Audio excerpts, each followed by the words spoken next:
This evening on The Rock Newman Show. How you say that don't affect us? Tuskegee, how you let them infect us? Yeah, it's fear of the black semen putting sage on a page to eradicate these demons. This for Tulsa, Oklahoma, this for Rosewood. This for Philly when the cops bomb the whole hood. This for Harlem when the pigs stop and frisk. All my folks from the Congo tell Belgium, sucker. Boy, wonder, nope, I meant Dick Grayson. I'm essential like the Moors, what the Masons. The Kush. The black push, Aborigines, I love you. Take back the bush. That's David Banner's new single, Evil Knievel, off his new album, The God Box. He's here to talk about his new music and much more. Coming up right now on The Rock Newman Show. So from the campus of historic Howard University, located in the nation's capital. I'm Rock Newman, and it is my desire to inspire you with personal stories of extraordinary achievement. Grammy-winning rapper, actor, and activist David Banner went from losing everything to signing a multi-album, multi-million-dollar deal in a matter of months. David is here to share how he has negotiated and created change from one extreme to the other in both his life and his music. Thank you so much for joining us today. Thank you, brother. Really appreciate it. Thank you. You have a new album coming out called God Box. Yes, I do. I read some quotes attributed to you saying not only was this going to be your best album, your best work, it was going to be one of the best rap albums in the history of the game. Yes. Was that quote correct? That quote was, and will forever be correct. What gives you that confidence about this piece of work? Rock, I wouldn't call it confidence. I love hip hop. Hip hop saved my life. I've studied hip hop and the rules that hip hop used to have. And I've been through several facets of the change. As a matter of fact, some of the things that are happening now, I was directly connected to it. So this is sort of a manifestation of me living in New York homeless, me sleeping in Atlanta next to dogs and urine and feces, you know, me living in my van homeless, building a studio with a generator that I bought from Walmart, and literally building a studio in my truck or in my van and living in my van. This is that thesis. Now, does hip hop stand on the same things that it used to? Are the same things still important to hip hop? I'll allow people to say that. But as far as the lyrics are concerned, the beats are concerned, it's there for you. People always say they want better music, but I don't really believe it. I think they want it from who they want it from. God Box, where did that name come from?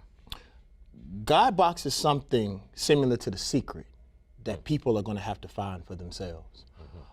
I've heard definitions for the God Box that I think is better than mine. Okay. So I'd always tell people is that I think if people found out what the God Box was, especially black people, their lives would be a whole lot easier. My life became easier once I found out what the God Box was. And you know, there's a few clues in the album, but it's more of a mind state. And the answer is actually in the cover. If people look really closely at the cover, I think they'll figure it out. A little bit cryptic, but would you care to elaborate when you say your life changed when you figured out the God Box? Can you explain that? Yes. I think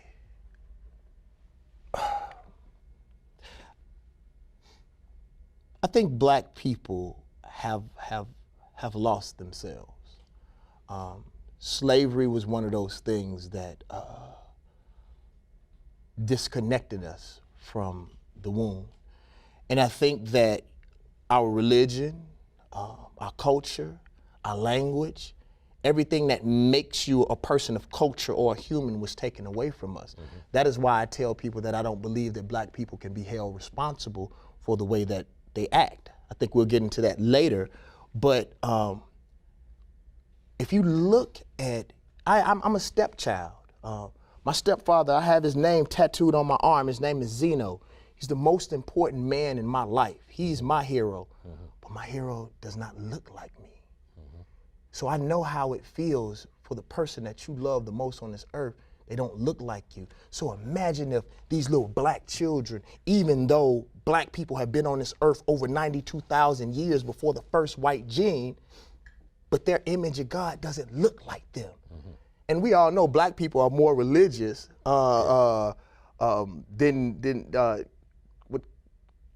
they're much more religious than the people who gave us our religion. Yes, right. So you know how it feels if they don't think God looks like them, or Superman, or Batman, or Wonder Woman, or Spider-Man. So once or Tarzan. Exactly. When the more black folks and Tarzan, the first white dude, come in the jungle, and all of a sudden he the king. Yeah. But and we'll talk about that later too. But once black people in general find out what a God box, or who the God box, or where the God box is, once I figured it out, my life became easy. I'm honored to be here, but I didn't ask you to come here. You asked me. Correct. And that's sort of how life, like once you start eating right, once you start vibrating on a certain level, everything in my life comes to me now. I barely ever audition for a movie anymore. I'm on my 19th movie now. Money, I sort of feel like a tree now. When money falls off, it's like a leaf. It's coming back to me, you know? And once I found that out, it became very easy to me. So you feel that openness, like you are a vessel through which comes these things. I don't feel, I am. I am. Manifestation. Yeah, I am. I don't feel it, I am. The same way the sun comes up in the morning, and it's not being self-centered. Once you know who the I am and where the I am is, it just is. You know, that's golden. That is very powerful. You're making that statement is so inspiring. I'd like to ask you to go to the opposite place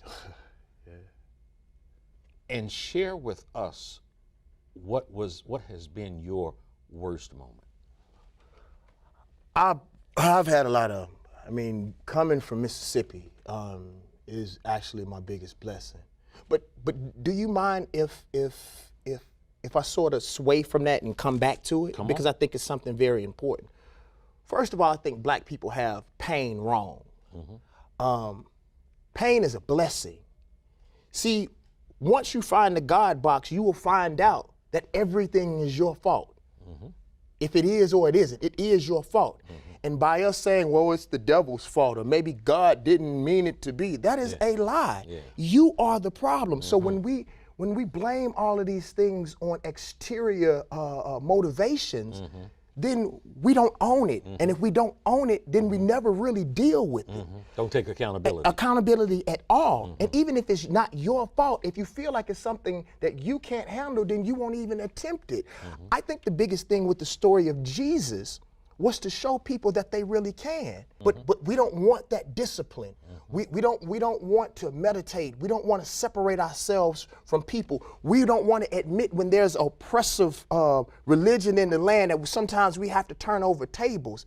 I even noticed that, you know, as many people who say that they're Christian, the people in our society who act the most like Jesus, we put them on the cross before any white person would ever attempt to. Because we've been so programmed. So back to the painful part.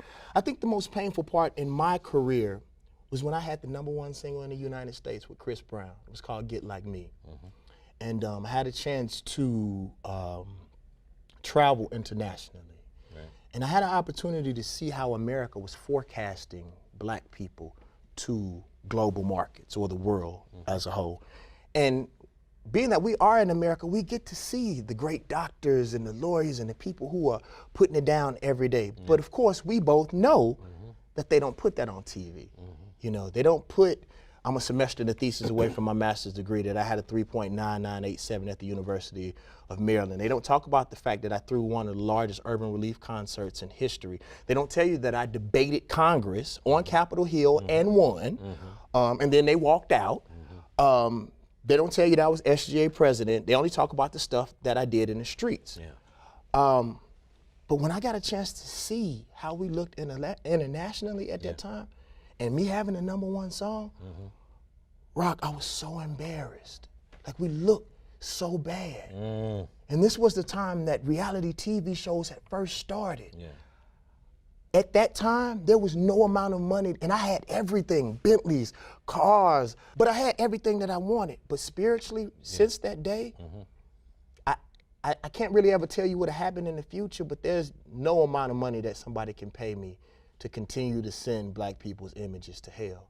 And literally, I was in a depression for about a year after that moment when I found out that I was tricked. Let me perhaps step outside of the host role just for a second and share something that was the inspiration for me sitting here today trying to do the show that I'm trying to do. And that was I had a young brother who I was mentoring, young dark-skinned brother that I was mentoring, who was engaged to a Chinese girl. They both went to the University of Maryland. She was called home shortly after her graduation to take care of the family business. The father had gotten ill. They were so much in love, they were inseparable. In a couple of months, he had to go there. He found a way to get there. He was a photographer. He got a job through some great resourcefulness with an Italian agency to shoot footage in the city in China where she was running the business so they could be united. Because of the way that the images of black people have been exported, he experienced some of the most vile treatment and racism that he had ever experienced, in that he and his lady, he and his love would walk into a restaurant, there's 16 tables, four of them were occupied and the other 12 were not, and they would say, we don't have any place for you to sit. People literally would spit on the sidewalk. When he told me that, it brought home the tragedy of how black Americans are portrayed in media throughout the world. And part of what I wanted to do was to create a platform that was indeed the opposite of that.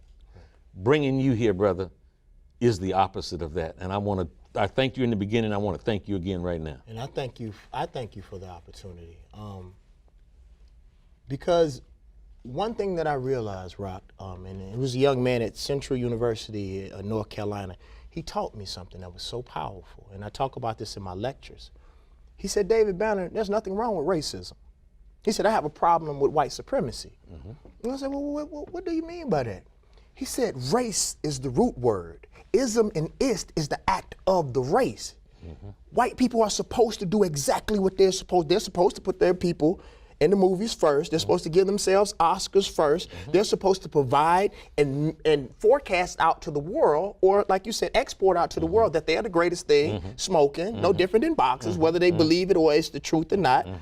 Most of it is psychological anyway.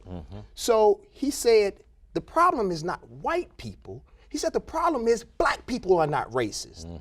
And one of the things that I talk about so very much, Rock, and I think the bigger problem is, most black people don't like being black, and they won't admit it. I see it in the way that they wear their hair. I see the fact that the most vile word as it pertains to black people is nigger, and we say nigger more than anybody else because of the Stockholm Syndrome. Something that I realized, and I was talking, and sometimes the Most High works through you, and sometimes you say something and you learn from yourself. People always talking about flipping the word or changing the meaning. In order for you to flip something or change the meaning, you must first accept it. Damn, I'm a nigga. But I'm gonna flip it into something else. I'm not your nigga. Never will be. Not the black folks, white folks, I'm not your nigga, niggas, nigga, however you wanna say it. Okay, so keeping it on the real as in very real. Recently, I was behind a junior high school bus. 9 sisters got off of that bus, and 8 of them had long flowing hair that came from Pakistan or India or wherever it might have been. Okay, let me add to that horror. My wife was shopping at a grocery store. I walked next door to a hair product place, and I saw what probably was a 35-year-old mother explaining to her 14 and 12-year-old daughters how beautiful they would be if they bought this long flowing hair on the shelf. Speak to that, please. Okay, Rock, I have one better for you. You know how a lot of athletes and rappers and singers and just black men in general say that they would rather a light-skinned woman. Yeah. Unless your parents were albino, when Africans were brought here as slaves, they were darker than the night. Yes. So in order for them to become light-skinned, what would have had to happen to them? It would have had to been raped. Because we didn't have a choice of whether we wanted to be with a white woman or not. Right. So in a lot of cases, what people are saying to their children and to themselves is that the more white you have in you, the better you are. Now, if you are light-skinned, we didn't have a choice on what happened to our forefathers and mothers. Right. But we have to watch the things that we say. That's ingrained and embedded self-hatred. Yes. And one of the things that I always say, Rock, and please follow me on this. One of the reasons why I said it, black people can't be held responsible for the way that they act. Would you agree that the central processing unit of a computer was based on the human brain? Sure. Okay. Let's say that everything on the central processing unit, its mathematics, the language in which it communicates with other computers, the history, everything on it was totally wiped out. And a virus was uploaded. Yeah. When the computer started freaking out, would you blame the computer or the computer program? When Africans came over here, we didn't act like this. It was literally beat, raped, and erased from us. Our God, our language. You know, I always tell people, if your religion has to be translated to you, it's not your religion. Yeah. So in saying that, we don't even know why we hate ourselves. And because I got this from Brother Anthony Broder, in his book, The Broder Files, he was like, you know, our great-great-great-grandmothers knew the closer that we were to white, the easier it was for us to be able to matriculate and move ourselves through American society. So that was the reason why they straightened our hair. You know, in the black codes in Mississippi, you know, if you were a black man at one point in history, if you knew how to read and write, that was grounds for them to murder you. So in a lot of cases, our grandparents did this, didn't let us read, didn't let us know mathematics, straighten our hair, lighten our skin, because they wanted a better life for us, you know? But it's still grounded in self-hatred, right? That's my personal opinion. Yeah. And so when you say today, black people, by and large, are not responsible for what might be antisocial behavior. Yes. What's the answer? The answer is, and this is very painful for a lot of people, black people have to stop. See, all of that information, and I thought this is what the historically black colleges were supposed to do. They were supposed to reinstill, I was SGA president at Southern University in Baton Rouge, and the second semester, or the second half of the year, they wouldn't let me speak publicly anymore, because I told them that if the founding fathers knew that they were trying to have closed admissions when the HBCUs were supposed to give us back that over 350 years that we had lost during slavery, we were really supposed to be teaching us how to be Africans again. Because everybody else have a flag, everybody else has a culture, everybody else has a God, or at least their God looks like them. So what we're gonna have to do as the leaders, because even me, as smart as people think that I am, we're gonna have to go back. We're gonna have to go back to Africa. We're gonna have to figure out where we're from, who we're from, what is even our language. I think until we do that, if there is a open space, America is gonna fill it with them. We just talked about racism. They're supposed to do that. These are their cameras for the most part and their TVs until we get our own stuff. and I personally believe this. I personally believe that integration was the worst thing that ever happened to black people. And it's not because I don't believe that people can't commingle, but we gave up the opportunity to teach our own. We gave up the opportunity. Rich and poor people were forced to live together. So we had communities. Even when our children go to school now, Rock, they don't go to school to come back and build their own communities. They go to school so they can give a job and go get their power to white people. So until we reconnect, until we teach ourselves, until we love ourselves, it won't really matter. You have been accused of having lyrics, sort of in another lifetime, if you will. Me? Pimping. Me? Oh my gosh, Rock. Did you have an aha moment that took you from the glamour, chasing, money, chasing, to the one who wanted to inspire love, development, and growth of your people? Well, that trip that I told you that I took to Europe was that aha moment. But what people don't understand, Rock, I've been talking about the same thing for 10 years. The only thing is back in the day, I was high, oversexed, which I enjoyed that part, but it wasn't disciplined. Like now, I was talking all that stuff. Even if you go back and look at the Like a Pimp video and cut the music off, we ran the Ku Klux Klan out of Mississippi. I came back with the Red Dragon's head. I had the Confederate flag at the end of the video. I ripped it up and threw it. My second single was God, I Know That We Pimp, God, I Know That We Wrong, God, I Know I Should Talk About More in all of my songs. I know these kids are listening. I know I'm here for a mission, but it's so hard to get them when 22-inch rims are glistening. See, the problem is even black people don't think that we have worth. So I've been saying the same thing over and over again, but if you look at me, no matter what I say, as a thug regardless, it really doesn't matter. The only difference is now I am living what I'm talking about. I was just talking. Like I would talk all that positive stuff back in the day, and then you would see me at the strip club. Or you would see me talking all that positive stuff, and I'd be outside of the club fighting. Now I live, I eat the way that I talk. This is me in real life when the camera's cut off. Actually, I'm probably even more of it now. Like, I actually live in Atlanta again, and people don't know it because I don't go nowhere. I'm reading a book, trying to find a way to help us make some more money, or I'm meditating, or I'm climbing a mountain trying to center myself or something. When you were before Congress,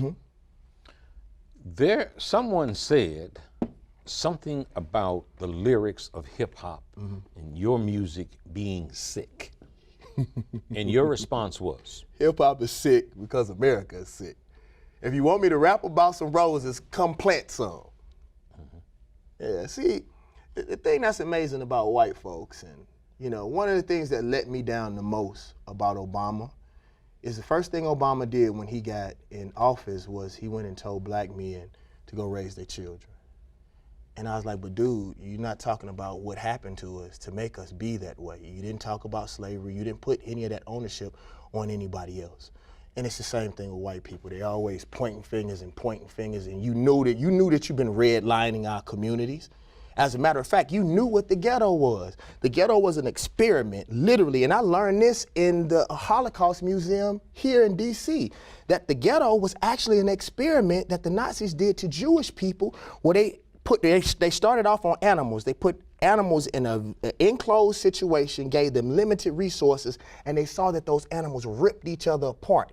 Then they used it on the Jewish people, and it worked. And America is so ego-driven that they still call it the ghetto. So you know what ghettos do to people. Then you turn around and ask us, why do we treat each other the way that we do? But see, because we don't read, because we're so emotional, it perpetually keeps happening all the time. So I told Congress that, and what was funny was, and I'm going to just be very honest with you, because of this newfound relationship that we're garnering now, they thought I was a dumb rapper. That's what they really did. They didn't do their research on me. They thought I was gonna get up there and say, I loves my music. Rock, as I tell you, and I sit here in front of you now, the cameras only show my side, then their side. So they'll show one person, then they'll show me. Once they saw that I was articulate and they couldn't out-debate me, most of those Congress members got up and left. And as they were leaving, and they didn't put this on the tape, and it's amazing, most places where you see my part of the debate on the internet, it's all fuzzy. And all of this is snow everywhere. But I told him, I said, this is the problem with America. As soon as your kids start talking back to you, you get up and leave. And they got up and they left. So the thing is, it's not their responsibility to change our schools. It's not their responsibility to give us proper history. It is our responsibility, Rock. And I take that responsibility. And everywhere I go, people are thanking me. And I tell them, you don't have to thank me. I am a black man. This is my responsibility. So I don't need no pat on the back for doing what I'm supposed to do. Beyonce, when she did her Super Bowl performance, she was roundly criticized by those pundits from the right wing and some liberal pundits also, that there was an expression of black strength. She recently came out with Lemonade, and she's once again being roundly chastised for an expression of, that some would say, of powerful blackness and womanhood. Any comments? I don't like commenting on other people, Rock, but I will comment on this. Before you have a performance, what do you have to do? You have to practice, right? Man, the white folks knew what Beyonce was gonna do.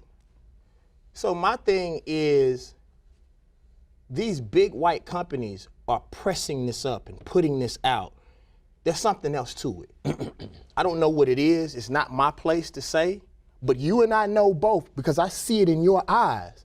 America never does anything or allows something to come out on that level that's truly good for our people. So for me, I sit back and watch. I watch the movie come out, because this is only the beginning of it. There's a purpose and there's a reason, and we're so emotional and we're so happy. Come on, dude, they're not gonna let that. I mean, they watched her practice that 1,000,000 times. And you know, now all of a sudden everybody is revolutionary. Like, for me, I just want to see it. I just want to see it play out when it's not the hot thing to do. You have a cut on your new album. It's titled Black Fist.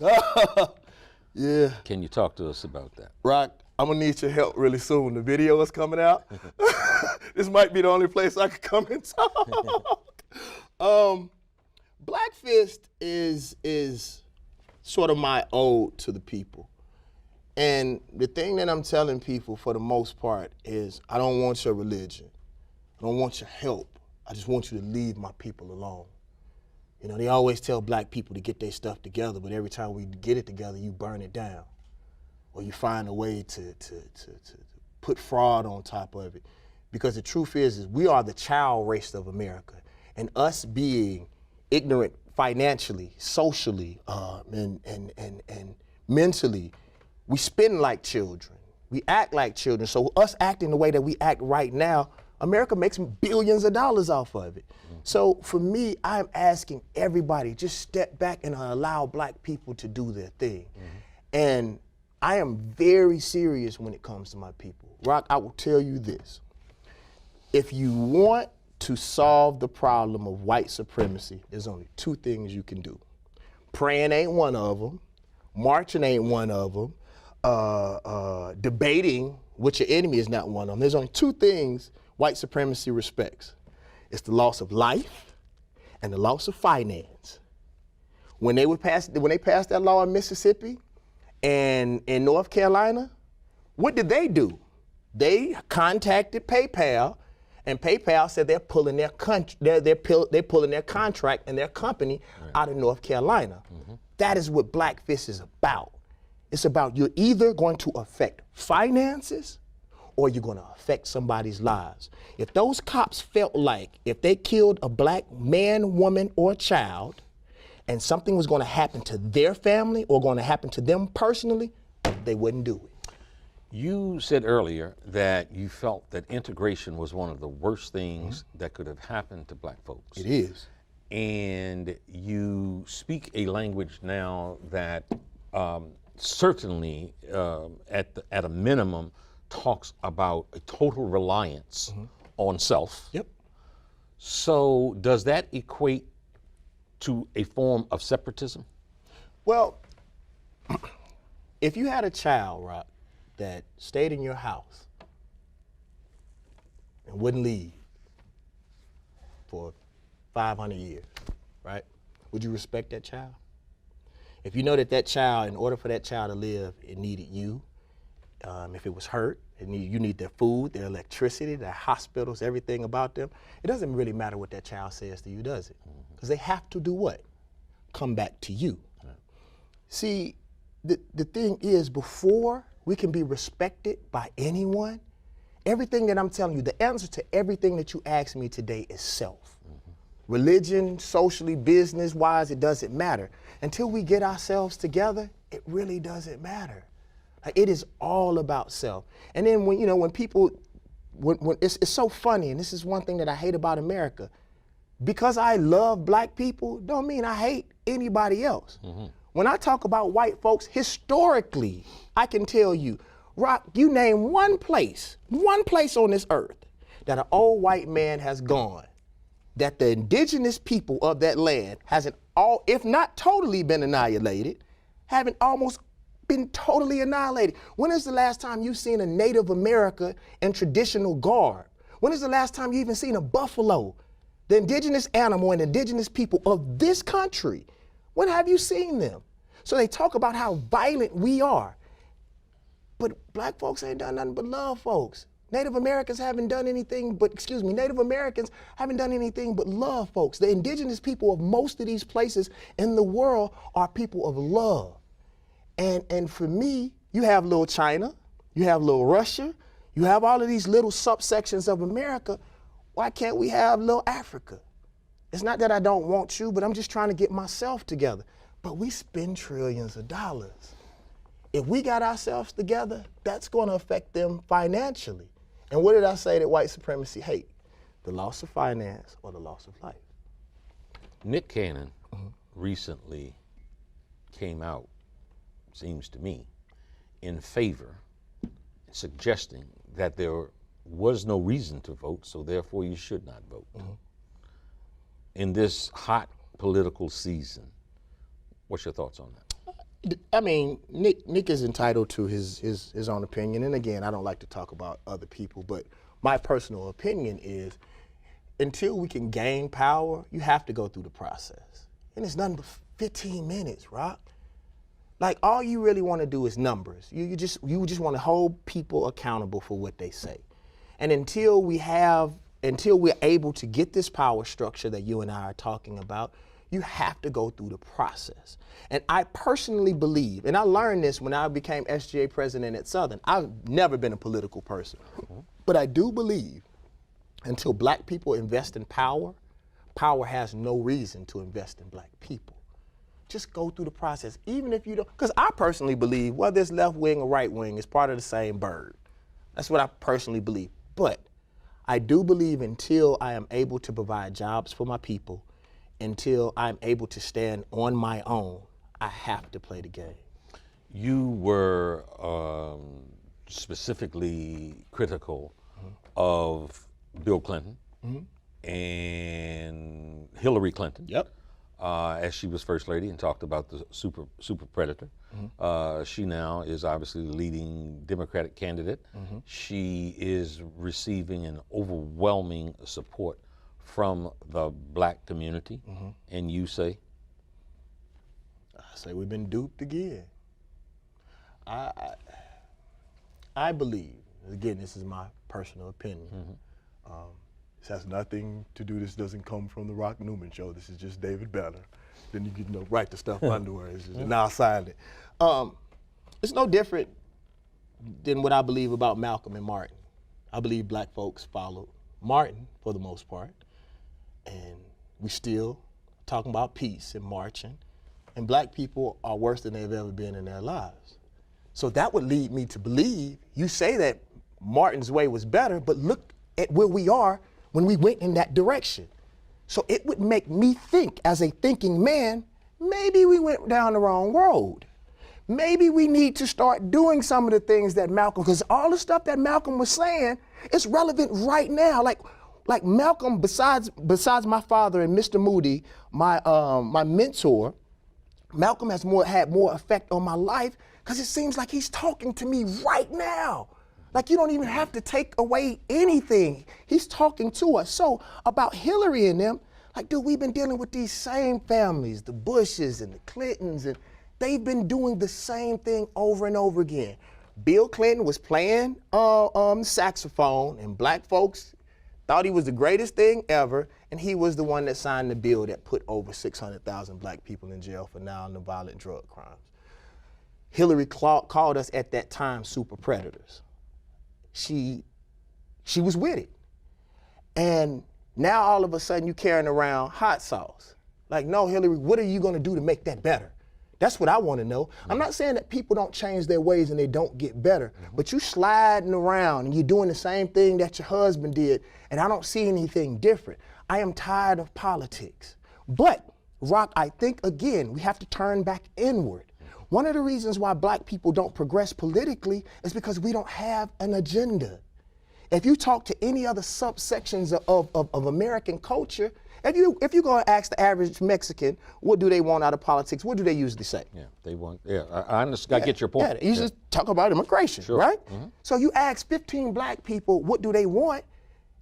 They all say a different thing. I don't care if we get on our knees and roll the dice. I don't care if we get a big hat, whether it's the prison pipeline, whether it's education, whether it's 40 acres in a mule. I don't care. Let's pick something and become specific. Because even the Democrats don't care nothing about black folks because black folks blindly support them. Mm-hmm. Chris Rock said something I never forget. He said, I'm not Republican or Democrat. You present yourself, I'm a thinking person, I'll make the decision once you present yourself. Mm-hmm. But that's not modern day politics right now because that is not. Because one side ignores, the other side takes for granted because of what has been, what many would say, the blind loyalty. And we're right in the middle, doing the same thing over and over again. Mm-hmm. And let me finish my statement about Martin, though. I do want to, and even Martin said to Harry Belafonte before his death, I think I've integrated my people into a burning house. Yeah. The Martin Luther King that we praise every Black History Month, Martin Luther King towards the end of his death didn't like that guy. Had evolved. Exactly. Had certainly evolved. Exactly. Evolved to the point of talking about proportional economics. Yeah, and being tired of people beating up on him. Mm-hmm.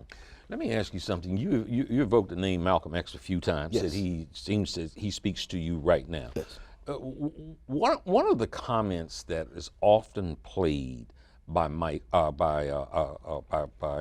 X is when he says that we should attain our liberation by any means necessary.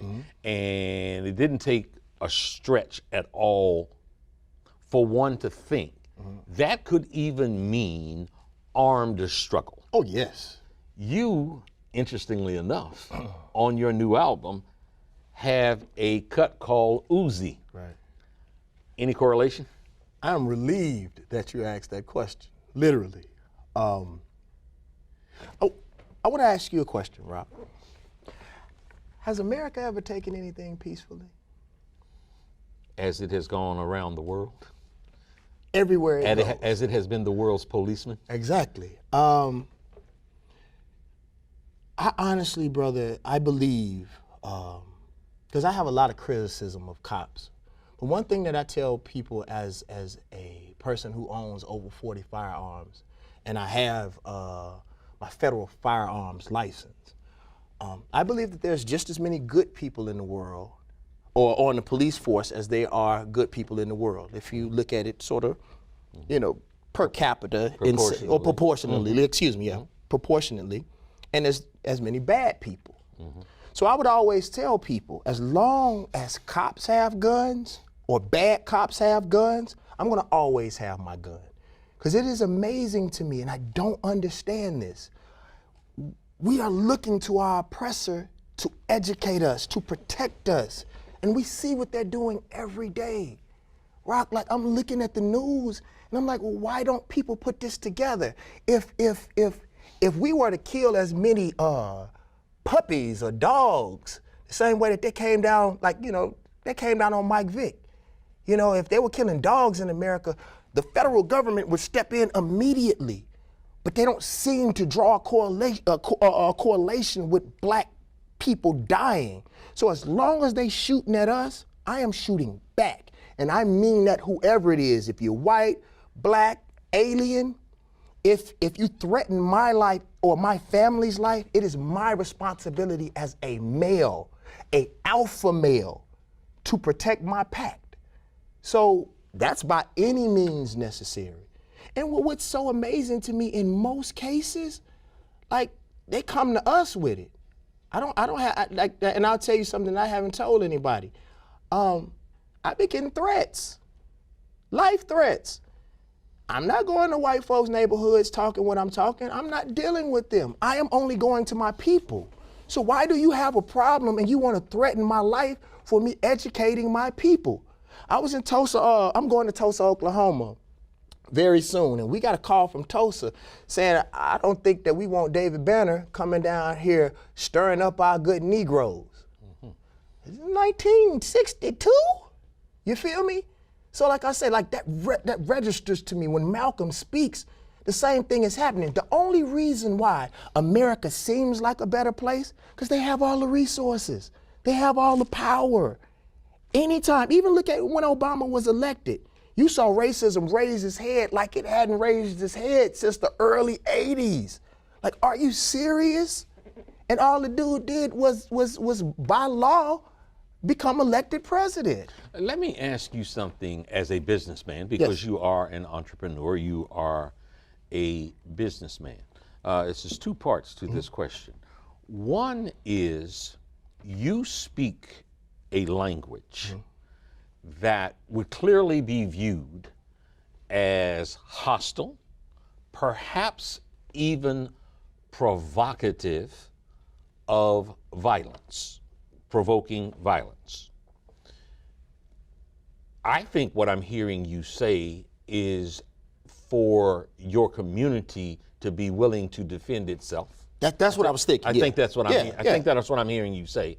But are you at all concerned about that language that you speak impacting your ability as an entrepreneur and a businessman to do business in this capitalistic society? Can I tell you a story, Rob? Sure. My father, fireman, Mississippi man from Brookhaven, Mississippi. Used to get up every morning at 3:30 and herd cows. I was working for one of the top artists in the whole entire world. We were out in Vegas, and I was fresh off the street. And I have a clinical anger problem. The reason why I'm so zen now, because I do transcendental meditation, and spiritually I'm in another place.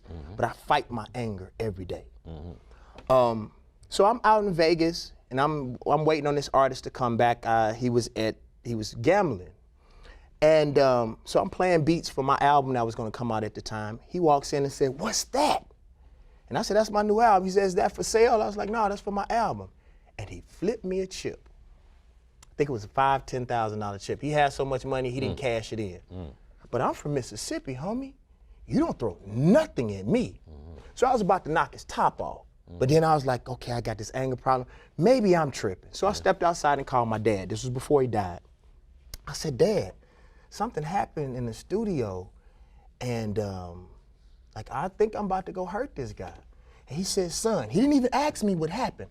He said, "Son, how did it make you feel?" And I said, "Daddy, it didn't make me feel right." He said, "Go pack your stuff right now and leave." I said, "Daddy, I can make $90,000. He said, "Listen to me." He said, "I'd rather you come back to Mississippi and work in the mail room and be a man than to be out there in Hollywood with an invisible skirt on." I live by that. I am not doing anything wrong. The things that I talk about as it pertains to white supremacy are things that they have clearly historically done to our people. But what I will tell you, we spend over $1 trillion. I tell black people all the time, if I had you, I wouldn't need them anyway. And Rock, right now, I want 7 children, but I don't have any children. all I have to do is take care of me. See, we're so enthralled with the American society. We want all these millions of dollars. As long as I can eat, I have a place to stay, and I am not threatened, I'm cool. I don't need nothing else. I need a meal, a way to get to work. I can make it. I can sell apples on the street. I'm straight. But I'm doing better than I ever have in my life. Because one thing that I notice about powerful white people, at least, and talking about Malcolm, the head of the Ku Klux Klan said, I at least respect Malcolm because he's a man and he does not back down. See, very powerful white people, they respect and they know they know their history. As a matter of fact, one of the reasons why white people kill black people the way that they do, because they surprised. Like, if they would have done that to us, we would have murdered all of them. And what they don't understand is black folks love them some good white folks. So real powerful white people, and what I notice in the business world, I'm gonna be honest with you, I do, and this might hurt me for saying this, but I'm gonna say it. I make my money through Gatorade. I did all the music for Gatorade for the World Cup, for Disney. See, the thing is I make better music quicker than any other artist because I have an awesome team. At the end of the day, true, powerful white folks, they don't care about what you're saying if you're making them some money. I know how to generate money. I am a businessman that I do what I do at a zenith level. And I don't run a black business. I run a successful business, and I happen to give my profits or part of my profits to black people, and I choose to stand for black people on my personal time. It don't have nothing to do with my business. You have been going around the country Yes. for quite some time, giving a message of strength, power, liberation, call it what you will. But you came back to do an album. What motivated you to come back to the music? One, what motivated you to come back to the music? And two, what do you want the listener to get from your latest work? Okay. Musical work. There's a couple things that happened. Really quick, one thing that happened to hip hop that we don't realize is similar to America, the middle class of black music dropped out. You either selling 20,000 or you selling 800,000. The 500,000, the gold artists are basically gone. Right. But if you look at that, those were the people that the kids trusted. You know, me, Common, the Talib Kweli's, Exhibit. When the money fell out of black music, and the internet is not the problem really quick, because people always say that. R&B, for an example. The R&B music is not selling, right? Sam Smith don't have a problem selling R&B. Adele don't have a problem. Justin Timberlake definitely doesn't have a problem. It's because black people don't like black people and other people follow suit. But we talked about that. But the middle class left, and they left these children with no guidance. I started going to do movies. Talib traveled and did 800 shows. I've never seen nobody do as many shows as Talib Kweli. Common became a super movie star. Exhibit went and did his thing with MTV, but we left these children with nobody to come to. So they rightfully took our spots. And since we were not there, they shouldn't respect us. So I had this kid, it was two things happen. There was this kid on Twitter, said, David Banner, I do more studying than the average person, and I've seen your multimedia company, and I applaud you for what you're doing. He said, but what if I need you? And I never thought about that. He said, what if you get me through the day? And I had become selfish. I had forgot the reason why I started rapping was for my people, not for my personal gain. I lost my way somewhere. The second thing that happened was Erykah Badu. Every time she would see me, you know, because Erykah, she floats across the ground like this. Of course. Yes, you know. Erykah used to always tell me, we're waiting on you, Mr. Banner. I see her 5 months later. She'll float by, we're waiting on you, Mr. Banner. What she was saying is, black man, stand up. And I never realized what she said until after that child said what he said. This album is my mind frame. It's not only where we should be, but it's pushing music forward. Because I took some of my lectures and put it in between every song. So if the kid didn't know what I was talking about, he sort of understood it in a little pre-lecture. So I realized from that point that I was making my money from my company, that it was now time to give back. And that was the reason. Like, it's time for us to stop talking to these kids and give them an example of success. And I'm already successful, so there is no failing. Where do you go from here? Probably to another country and hide. Make sure you come see me. What's next? Rock, I want to tell you something that I don't think I've said on TV before. I'm happier than I've ever been in my life. I'm able to sustain my people, and I'm saying things that people used to pay me to not say. I'm going all over the country, waking people up. I always tell people all the time, I don't care what you think about me, just think. I got to stop. Yeah. You say you are saying things that people used to pay you not to say. In other words, you would put out a product or attempt to put out a product that might have had a message, and you got influenced by other people's opinion. No, I wasn't influenced. I put the music out. Knowing. Go back and listen to my albums. Everybody saying I was just such this negative artist. Yeah. I had, actually, most of my albums, except my second album, was mostly political. But we only respect what they put through white people's television screens. So they don't see anything. It's funny, I put out some of the songs on this mixtape that everybody think is amazing. Some of those songs are super old songs, but I knew people were not paying attention. But the thing is no, like, I've always said what I wanted to say. That's always been my talent. But to answer your question directly, what's next for me is, honestly, Rock, I want to have children. Like, I believe that if we don't reproduce, and we don't count anymore, you know what I'm saying? And I've always wanted 7, 8, 9 children until I had nieces and nephews, and I realized how expensive they are. I don't quite make that much money yet. But I want a family, and in 8 years, I said that I was going to fight for my people for 8 more years, and then I'm going to go off on an island somewhere and have some children. I do want to come back in the 90 seconds that we have left, and that's all. It's been fast. Okay. I heard you say you're happier than you've ever been in your life. Yeah. What's that source? Loving me, loving the God in me. Like, I can be alone now, Rock. Like, there was times where I couldn't sit anywhere for more than 15 minutes. I can sit in a tea shop or a coffee shop all day now by myself, or I can sit in a room with no TV on. I really love me. Is there a magic formula or a long process? I don't know. Different people have different processes. They're in different places, so it's hard for me to say. But I'm at peace now, and it doesn't matter. Like, if this album sells 1 copy, I know what it is. I don't need you guys to tell me what it is. I know what it is. If it sells 1 million copies, hey, that's cool too. But I know what I've done already, and I don't need, a confirmation from anybody else. Your hairstyle, what does that speak to? Most of the things that happen with black people is because other races can't do what we do. Of this solar system, the representation of God is the sun. Black people are some of the only people on this earth who their hair grows towards the sun like a plant. It represents life. So since other people can't do that, they make you want to cut yours off. My hair is a representation of God. My hair is a representation of freedom. I don't need your job. You can't make me cut my hair off. I'm fine.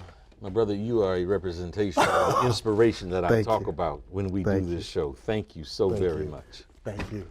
That wraps us for this evening. For more information on this program or any other program produced by WHUT, go to WHUT.org. Goodbye and God bless.